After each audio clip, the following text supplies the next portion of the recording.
Samantala, posible raw sumipa ang presyo ng Noche Buena items dahil sa pagkakaantala ng delivery na mga supply dulot ng umiiral na modified truck ban ng MMDA. Pero git ng Department of Trade and Industry, dapat pa rin sumunod ang mga tindahan sa suggested retail price. Narito ang report ni Julio Segovia.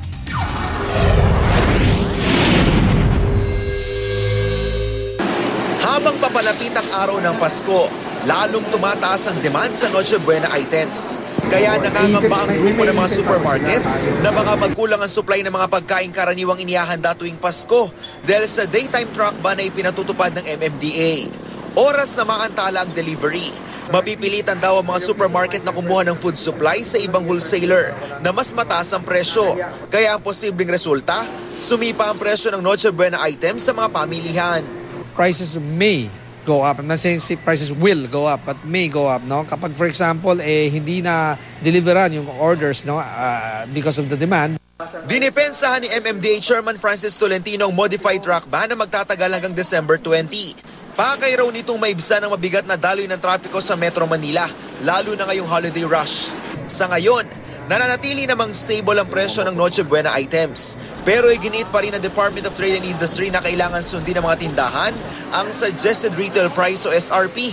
Inabisuhan ng DTI ang mga mamimili na i-refund sa pinagbilhan ang sobrang singil sa mga produktong mas mataas ang benta kaysa sa takdang SRP. Inalmahan ito ng grupo ng mga supermarket. Gabay lang daw ang SRP at hindi pwedeng itakda dahil nasa free market ang bansa kung saan walang umiiral na price control. We're not a communist state, di ba?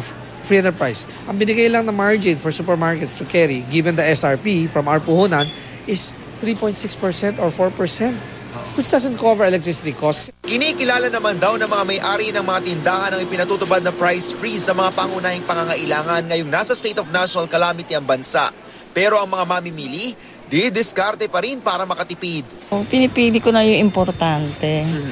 Pag in case na hindi naman necessity, hindi ko binibili. Siyempre, yung mga mura para makatipid. Yung murahin na lang ang hanapin. Para makabawas, makamenos. Para sa unang balita, Julio Segovia reporting.